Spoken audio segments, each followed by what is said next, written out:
Hey, what's up everybody? This is Chris with Digital Rim.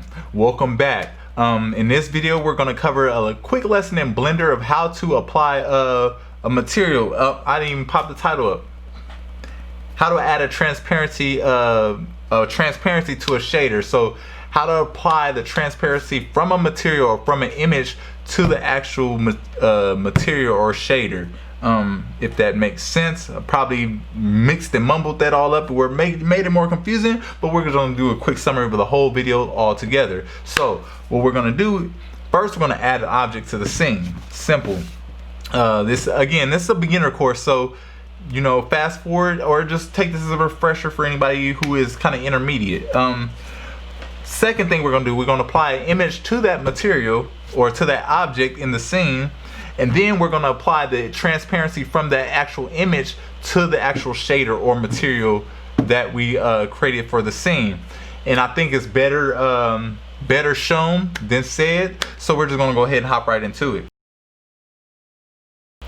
All right. So essentially, this is what we're going to create. As you can see, we have one plane here. Oops, I'm on the wrong scene. We have one plane here. And it's one face. So this is essentially a material. This is not modeled or anything. This is a material applied to this one plane as like a projecting on a wall or something like that. That's essentially what this is. So this is exactly what we're going to create. So we're going to go ahead and hide this one for now. And we're going to start from scratch. Boom. We're going to go ahead and hide my other little stuff here. Like these lights. Oh, I don't want to turn them off though. I don't know why I did that. Sorry everybody. I'm trying to make this quick, but you kind of set back right there. Production hiccups. But we do want to hide that one.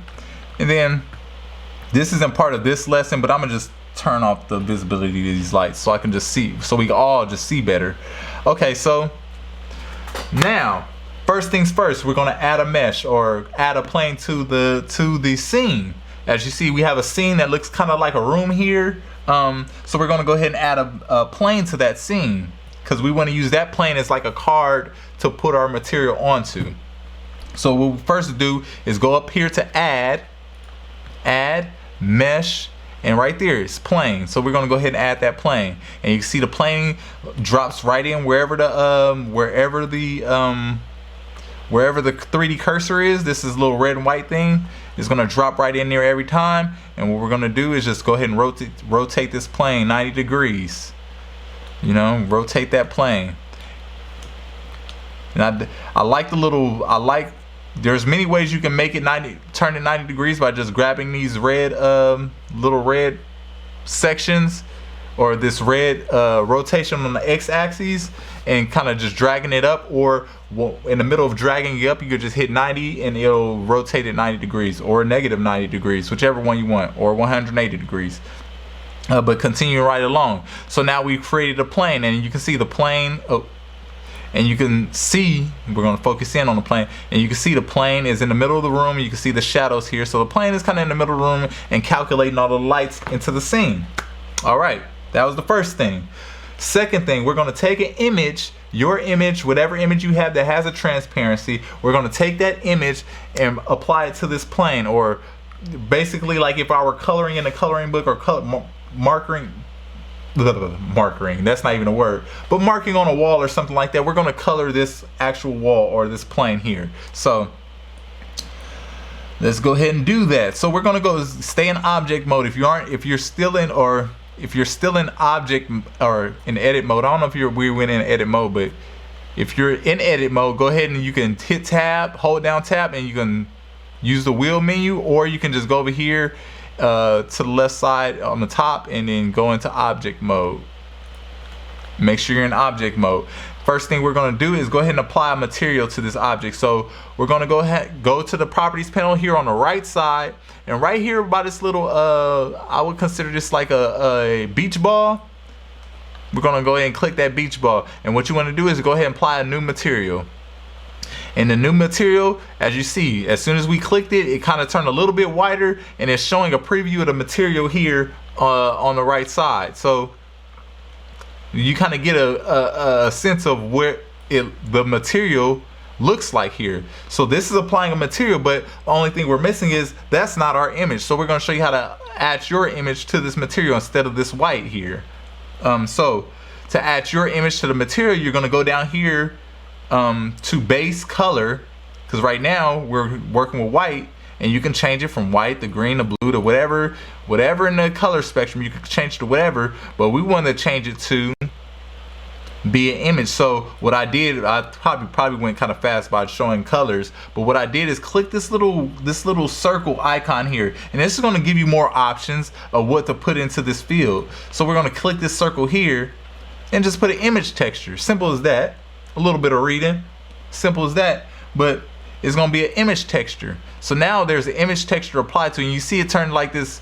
It would turn pink or something like that because the image texture needs to be defined, but we haven't defined our image texture yet. As you can probably notice that it's not located. Let me just drag this out. You can go ahead and hit the folder and find your image texture on your computer. You can create a new image texture, or you can, I already have one, the image texture from the previous one I just showed you already uploaded. It's a PNG with already a transparency map applied to it. So I'm just going to go ahead and apply that. And you see now my image texture popped up onto the scene.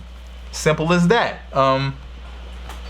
So that's how to apply the image texture, but it's looking nothing like the image that we ooh, a little too far, but it's looking nothing like the image that we imported in, because it doesn't have the reflection that was of the other image, or the transparency of the image, and it also has this reflection on the actual image. As you can see, like when the light hits it, it gives this little glare to it, and that's called specular. And we don't want specularity in our for our material, but I'm going to show you the easy way to add transparency. Then I'm going to show you my favorite way to add transparency to a object in the shader. So what we're going to do here on the right side back here in the properties panel, as you see, if you can see you should be able to see my mouse here, but it says surface right here, and this principle here is the type of shader, or the type of calculation the program is going to do when calculating the lights in the scene. So this principle BSDF is going to include so many different options, and I think it's better if I just show you. So let's just hop right into it. I think I'm trying to explain it more than just showing you. So we're gonna first split this screen up so we can see both. We want to be able to see the results here. So we're gonna go back into object mode, and how I split the screen up, if you click any corner, it doesn't matter which corner, but if you click and drag a corner, you can see that you split the screen up. And you can, if you split it up and you don't want to have it anymore, you can click and drag a corner into another scene and it will break it back down just like that.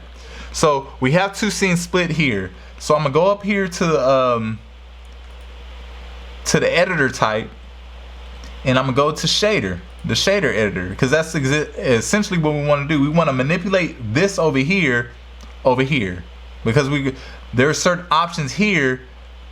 There are certain options here that are not available here. So we are going to take advantage of the options that we have in the shader editor.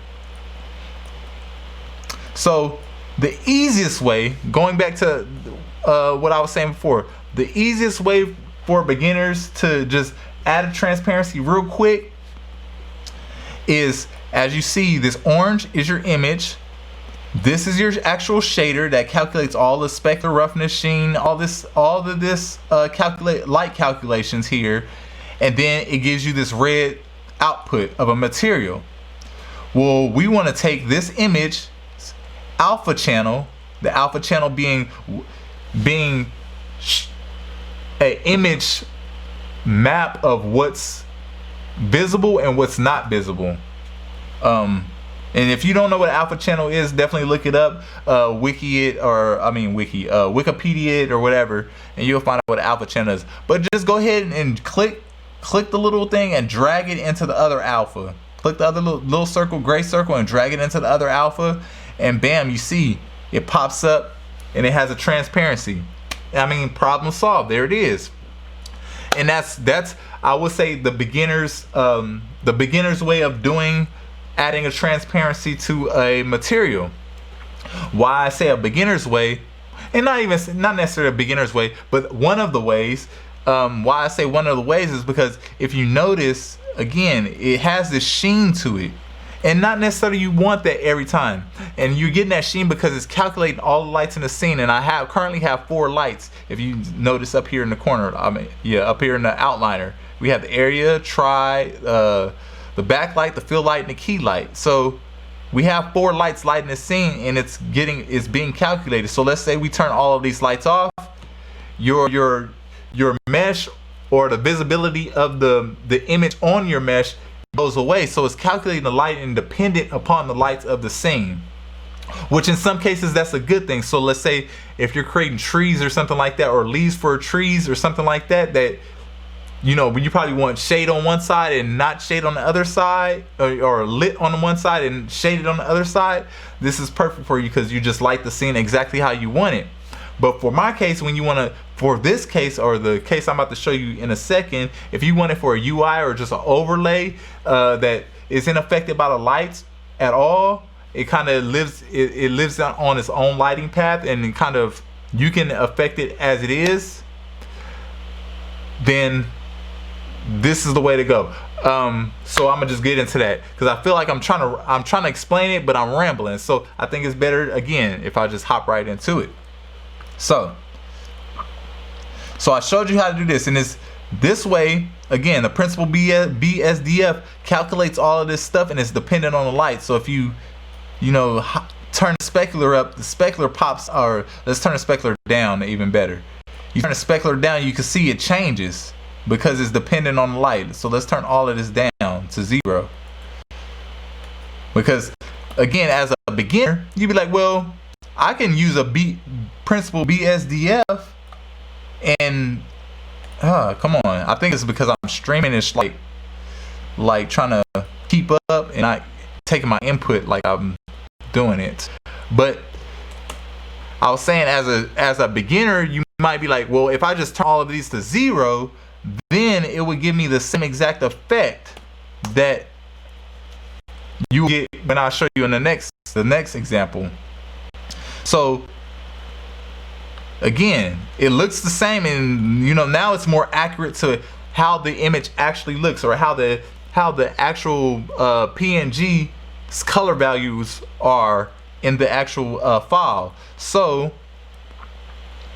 let's show you how it's dependent on the lights. So I turn the lights off and it goes off again. So again, it's dependent on the lights. It doesn't matter if you turn all the sheen and everything off. So the better way of doing, let's say a title card, or any kind of card, or any type of graphic that goes over the top, and you don't want it to be dependent on the lighting of the scene, we're going to do that right now. So the first thing you do is, I don't want to get rid of the principal BSDF right now. So what I'm going to do is just bring it down to the side. I'm going to take this material output and take it off, right? I'm gonna run this. Yeah. Then I'm gonna go to the surface, and I'm gonna do an emission shader. So I'm over here in the same area. I know it might be a little confusing because usually you only have one shader there, and where it says principal, you can kind of change it. So same here, you can change this to something else, and I'll just keeping it simple, I'm gonna change this to emission right now. Now I really didn't want to do that. Let me go back. I want to add, let's just go ahead and do it in the shader. So we're gonna add a shader. And what kind of shader do we want to add? We want to add an emission shader. And why do we want to add an emission shader? Because we want our image to act more like a light, so it's not dependent on other lights. It's dependent upon itself to light itself, or even light things around it, or a little bit of global illumination or light bouncing. So we're going to use an emission shader to drive the color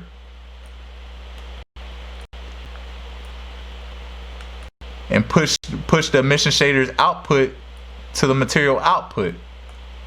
Now this is one of the things you definitely want to notice when working in the shader editor, is that when you're working from images, if you just connect, sometimes it gets confusing. When I first started, it gets confusing when you get, you know, especially like ones like this where you have all of these inputs and certain ones don't go into certain ones, and you kind of have to try to figure out which ones go into others. And a quick explanation of that: if it's gray like this alpha, it'll go into gray. It'll most likely go into any of them, but usually yellow to yellow. So you just match the colors. So yellow to yellow, blue to blue, green to green. So as you see, as we continue, you'll see I'm matching yellow to yellow, blue to blue, green to green. And those are just different phases. So this is just these are files or images it's referencing, but these are actual shaders that are used to calculate the lighting. So hope that makes sense right now. If it doesn't make sense now, it will make sense in the future. So we're gonna go ahead and do the emission shader. Now you can see we lost our transparency. So how do we get our transparency back? Because in this one, in its principal BSDF, we had an alpha channel there, but this emission shader, we don't have an alpha channel there. So what we have to do is create one. And how do we create one? Well, essentially we take one shader and another shader and combine them together to create an output. So I'm going to show you how to do that. So essentially this emission shader is going to control our color, or be our color. And then what we also want is another green shader box. So go to add shader, and what do we want? We want transparency. So we're going to go do a transparent BSDF and go ahead and put it right there below it. Excuse me. Put it right there below it. Now, with that being said, this transparent shader is only going to output straight transparency. So whatever's white, as you see it's white here. Man, can you keep up, computer? Whatever's white here is going to be straight transparent, but we don't want that. We want a mixture between the emission shader of showing the actual logo or the actual colors and everything else, and then we want everything that's not a logo or color to be transparent. So we want to mix both of these together, and that's exactly what you do. It's, I mean, I'm using this lingo so it makes it even more familiar when you get into the program. So the lingo being add shader. Again, we're talking about shaders, these green ones. Add shader, and we're going to mix these two together. So let's go ahead and mix these two shaders together, and you can mix it. When it pops up, you can drag it onto the line and it'll automatically connect, or you can connect them manually.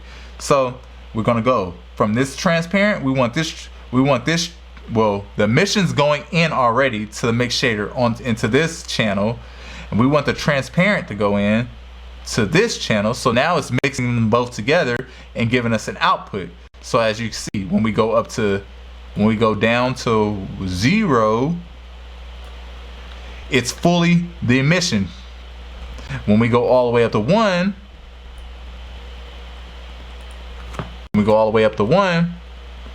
it's full transparency. Well, we want a mixture of both. That's the beautiful part about the alpha channel here, because the alpha channel is essentially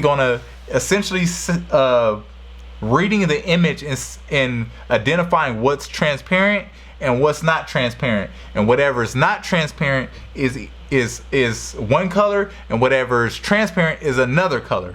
And I can actually give you a good example of that is if I run this alpha channel to the output, maybe. Yeah. So you can see everything that's white here is going to show, everything black here is not going to show. And that's essentially what we want to do, but we want to run it through this mix shader. Well, the best way to run it through this mix shader, because let's just connect this green back. Little XPS is struggling. But what we want to do, so now we have this controller already. But we want this factor to be able to identify, come on, keep up. I got a class to teach. Keep up. We want this factor to identify what's transparent and what's not. So you could simply just run this alpha into the factor, because essentially a factor is saying, okay, all the way up is white, all the way down is black. Okay, so if we run this into this alpha into the factor, it's gonna take both of them, like, okay, this part of the image is white and this part of the image is black, and we'll give you an output. And as you might notice, it's inverted. So you can do one or two things. To keep it simple, all you would have to do is just flip these and it would automatically update. But let's say you just want to stay organized and want to make it not even stay organized, but just to make it sink in a little better or make it a little clearer. What's happening here is we need to invert this alpha channel, because right now the factor is showing what we don't want to show, and then not showing what we want to show. So we want to invert this alpha channel, and you can simply do that by going to add color, because we want to turn black to white, white to black. Add a color, then invert, and this is going to be put right here from this yellow to yellow. Then this yellow runs to the factor there, and then you have an invert. So you inverted the alpha channel, so you turn the black to white, the white to black, just like that. And I can show you a quick example of that. I'm trying not to draw this video out too long, but I can show you. So now the white is transparent, the black is not, and then if we mute it, the inverted or inverted back, now the black is black now, and you get it. They just flip, inverted. So that's essentially what we did. We inverted it and then ran it right back into the factor. So we're going to reconnect these shaders, and essentially that's it. I want to give you actually that's essentially it, but I want to give you a quick side by side of the differences between these two. So these two methods. So this method here, we can have the scene lights, we could turn the scene lights off, and you see it's still showing regular. Besides lagging, it's showing regular. All right, so let's reconnect the principal BSDF to show how it's dependent upon the lights. I turn the lights off and we're running material output, and it doesn't show because it's dependent upon the lights of the scene. And you see as I turn the lights back on, the whole scene showed again.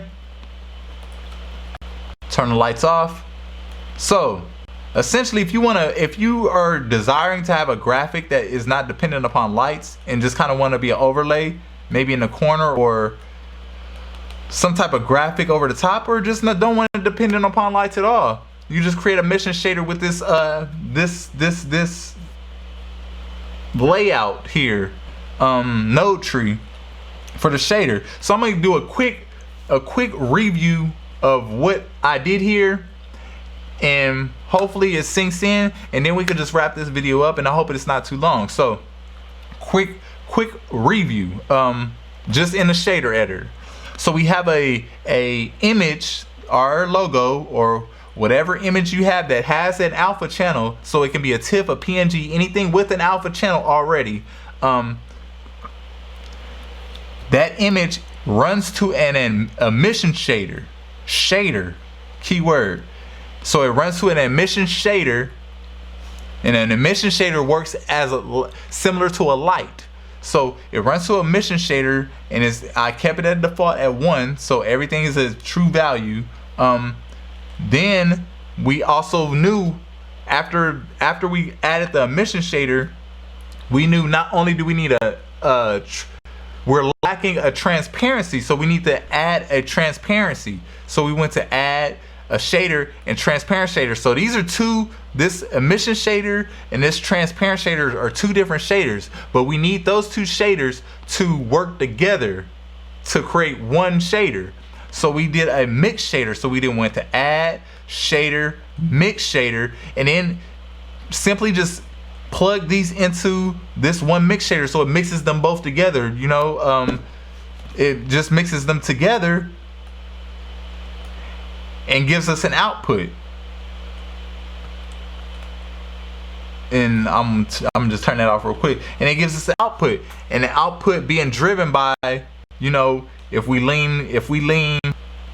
turn this all the way up, it's going to lean all the way to transparent. If we turn this all the way down, it's going to lean all the way to the emission shader, and vice versa. So if I switch these around, this will basically flip around like so. So now back up to 1. Hey, keep up. Back up to 1, just like that. So I'm gonna flip them back so we can see how it was, so I don't have to get rid of the invert. And then essentially we ran the alpha channel to the factor. Now initially when we ran the alpha channel to the factor, it was reverse. So we inverted our alpha channel to turn the blacks to white, the whites to black, ran that to the factor, and then took that output as our material output. And how did we get to invert? Okay, what are we trying to do? Let's think about it. We're trying to invert colors. So we're going to go to add, color, invert. See with the lingo I'm trying to instill? So shaders, colors, you know, images, things like that. You kind of want to know where to find these things and where to look for them. Simple as that, and how they work together. Paying attention to these little nodes as well. And that's how that one works. This one's again more straightforward. It has a lot more options as far as lighting goes, but it's again dependent upon lights.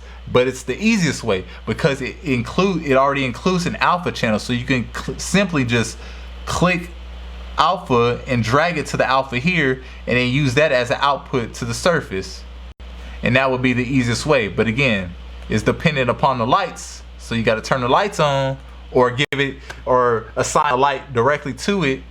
But again, you'll get fall off and other things that it's not as accurate as if you were to do it the emissions way. That's why I like the emission way, because it's the color accuracy is a lot better. So that's essentially how you do that. One of the things I do want to point out, let me slide this, make this a little bit bigger, or a lot of bit bigger. It don't matter. A lot of bit bigger. I want to kind of leave the shader editor on the screen, so if you're just like kind of trying to take notes or whatever, I'm gonna bring it back. If you're trying to take notes or whatever, that you'll have like some type of recollection of what is going on here. So I know it's pretty small, but one of the things I do like about this method or Blender with these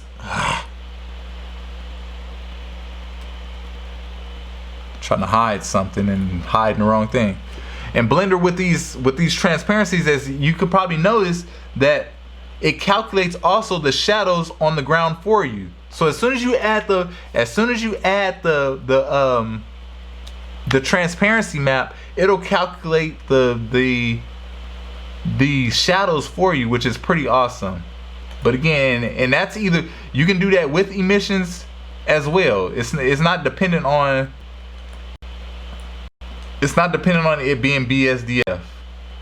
That's what I would probably think, because the principal BSDF is dependent upon lights just to get the colors.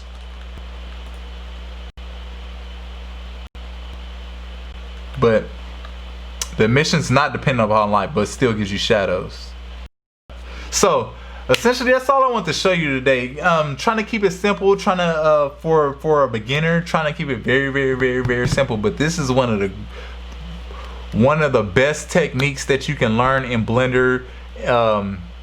right now the fastest, and you can apply it in so many different ways to creating a scene. Kind of I don't know what they call when they call, you know, you cut out magazines and put them all together, and you can probably create a collage of different objects by just having multiple different planes. But that's just an idea. Honestly, I just hope this video was helpful for you, and if it was helpful for you, please do not forget to subscribe to my channel and like this video, because I really want this to I don't want to go viral, but I do want this to be shared with the community, the Blender community, of how we can continue to evolve and continue to grow as a community and become better as Blender becomes better by the day. So we're just trying to keep up with the times.